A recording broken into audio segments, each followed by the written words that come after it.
आज 5 सितंबर का दिवस है। भारत में 5 सितंबर शिक्षक दिवस के रूप में बहुत विख्यात है, जहाँ गुरु शिष्य की परंपरा एक एक स्थान पर एक एक विद्यालय में गाई जाती है।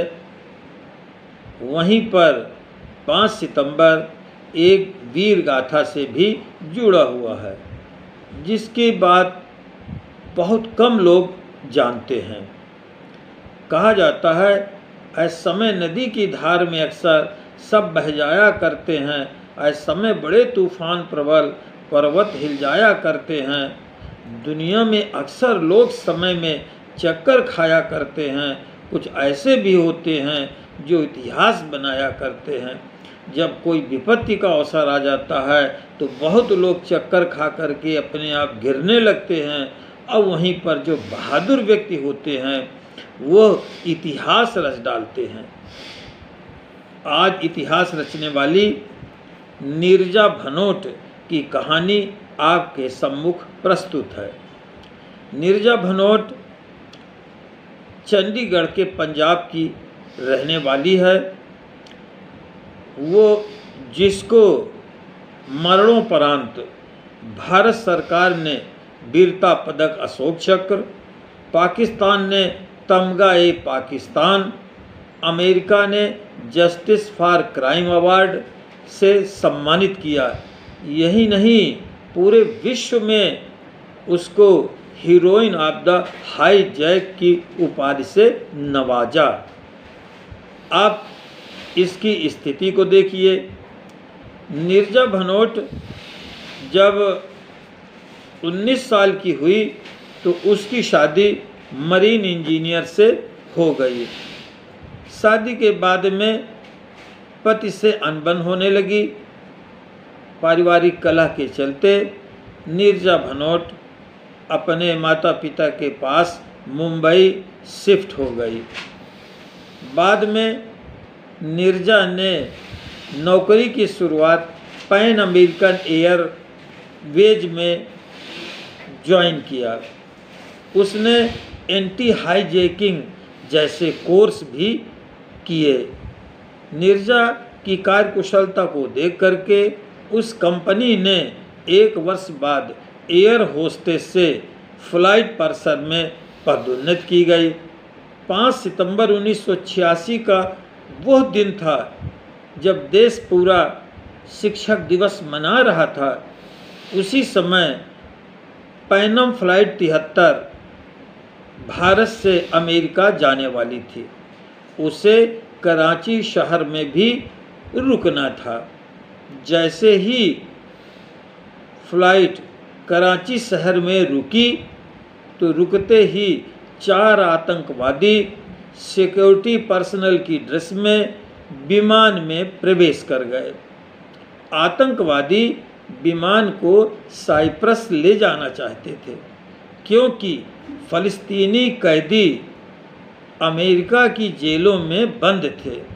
उनको दबाव में लेकर के उन्हें मुक्त कराना चाहते थे, क्योंकि उस फ्लाइट में अमेरिका के लोग भी सवार थे। स्थिति को जैसे ही नीरजा ने समझा तो कॉकपिट क्रू को अलर्ट कर दिया। खतरे की घंटी जानते ही पायलट और फ्लाइट इंजीनियर चुपचाप एक ओवरहेड हैच के जरिए निकल गए और वो आतंकवादी उन्हें देख ही नहीं पाए। इसके बाद में वो बार बार ललकारते, स्वरक्तैः राष्ट्रे रक्षायाम, अपने खून की बूंदों से देश की रक्षा करो। इस बात को स्मरण करते हुए 23 वर्ष की नीरजा भनोट ने आतंकियों के बार बार बुलाए जाने पर कि पायलट को भेजो, पायलट को भेजो, वो बिल्कुल नहीं घबराई और उसी तरह से अपनी प्रत्युत्पन्नमति बहादुरी के साथ उनका डट कर सामना करती रही। तब आतंकवादियों ने 17 घंटे बाद यात्रियों की हत्या करना शुरू कर दिया।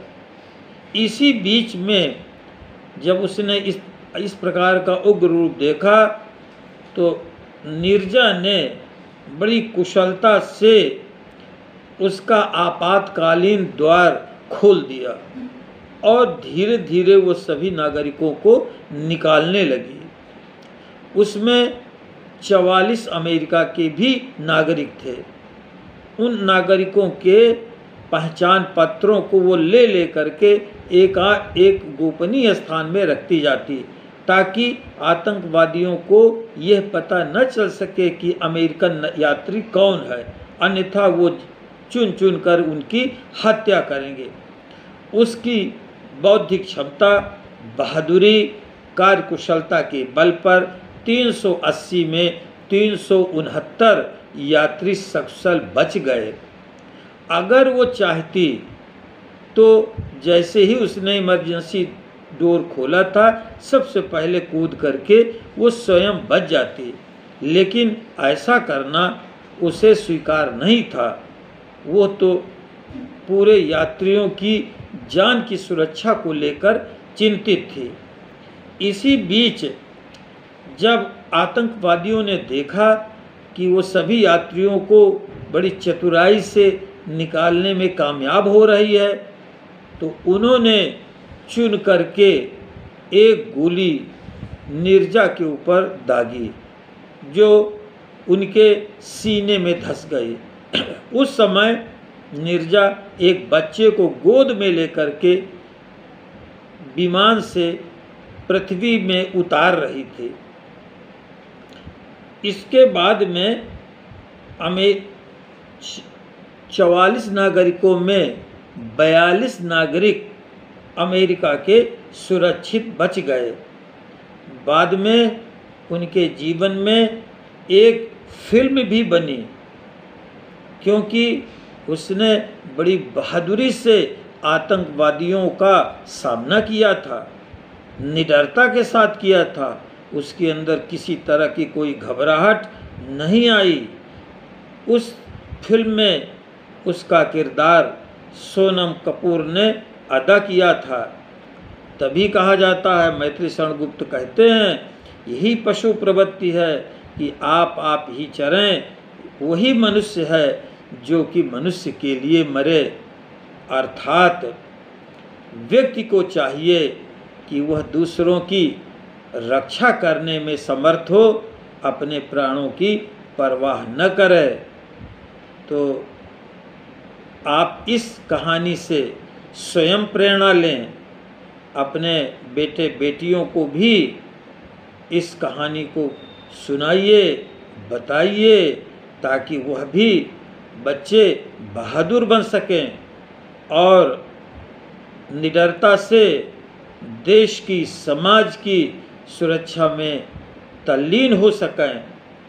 तो बहुत बहुत धन्यवाद। यदि आपको यह बहादुरी भरी कहानी अच्छी लगी हो तो इस चैनल को सब्सक्राइब करके समर्थन कीजिए।